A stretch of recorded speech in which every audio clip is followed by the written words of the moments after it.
Magandang umaga mga ka-happy hour.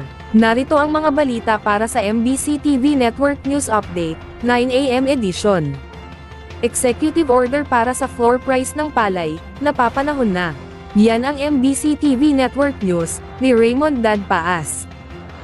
Suportado ni Senador Lito Lapid si Pangulong Bongbong Marcos Jr. sa inisyong Executive Order No. 100 na naglalayong magpatupad ng floor price ng palay sa bansa. Sa ilalim ng Republic Act No. 11321 o ang Sagip Saka Act of 2019, inaatasan ng mga ahensya ng gobyerno na may kaugnay na mandato na bumili ng produktong agrikultural mula sa mga accredited farmer at fisher folk cooperatives at enterprises. Sa ilalim ng EO 100, titiyakin ng mga nasabing ahensya na hindi malulugi ang mga magsasakang pagbibilhan nila sa pagitan ng minimum price na isinaalang-alang ang iba't ibang factor tulad ng halaga ng produksyon, presyo ng palay sa merkado, sapat na tubo para sa mga magsasaka at ang kapakanan ng mga magsasaka at mamimili. Kasama rin sa isinaalang-alang ang mga pangyayari gaya ng kalamidad at marahas na pagbabago ng presyo dulot ng makakaibang kaganapan sa merkado. Para kay Lapid, na siyang chairperson ng Senate Committee on Cooperatives,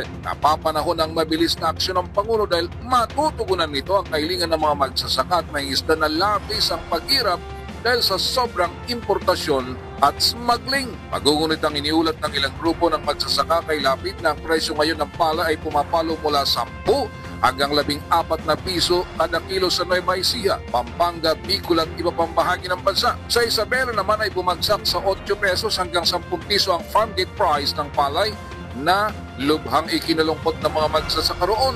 Bilang isang magbubukid, ramdam umano ni Lapid ang hirap at sakripisyo ng mga magsasaka dala ng mataas na presyo ng pataba, pestisidyo at iba pang gastusin. Para sa senador, nakakaawang sitwasyon ng ating mga magsasaka dahil malaki ang gastusin nila sa pagtatanim at pag-aalaga ng palay. Bagamat may libreng pataba na ibinibigay ang gobyerno, hindi pa rin anya ito sapat para makapawi sila. Kasabay nito hinihirit ng senador kay Pangulong Marcos na atasan si Secretary Francisco Tiu Laurel Jr. na asikasuhin ng mga programang magtitiyak na hindi malulugi ang mga magsasaka tulad ng pagbibigay ng subsidiya, karagdagang tulong sa pagpapababa sa gastusin ng pagsasaka at pag-aani, pagpaparami ng pagbili ng gobyerno sa mga ani sa anuang presyo o sa tamang presyo at iba pang makatutulong para maitaguyod ang kanilang sakahan.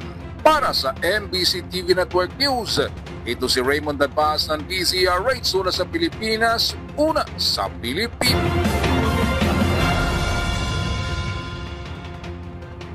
Sa iba pang balita, mapayapa, maayos ang Ondas 2025, mas kaunti ang pasahero sa pantalan. Idineklara ng Philippine National Police at Philippine Coast Guard na naging mapayapa at maayos ang pagdiriwang ng Ondas 2025, batay sa ulat ng mga command center nitong November 1. Ayon kay PNP Acting Chief Lieutenant General Jose Malencio Naltates Jr., walang naitalang insidente sa mga sementeryo, terminal, at matataong lugar sa buong bansa. Mahigit 50,000 pulis ang naipakalat simula October 30, katuwang ang AFP, PCG, at mga lokal na pamahalaan.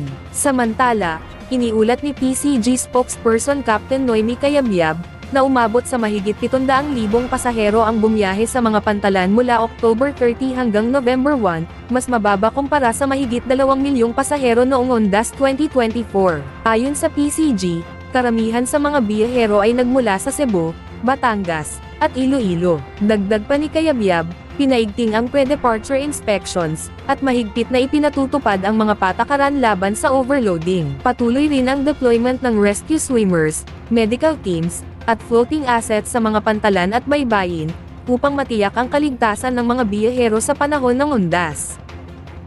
At yan ang mga balita para sa MBC TV Network News Update, 9 AM edition.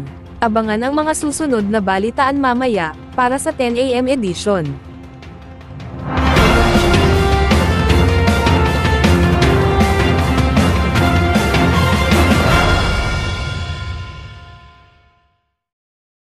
Mga ka-happy hour, kung gusto mong manood ang mga balita sa MBC TV Network News Update, mag-subscribe sa aming YouTube channel, i-like ang aming Facebook page, at i-follow sa aming TikTok account.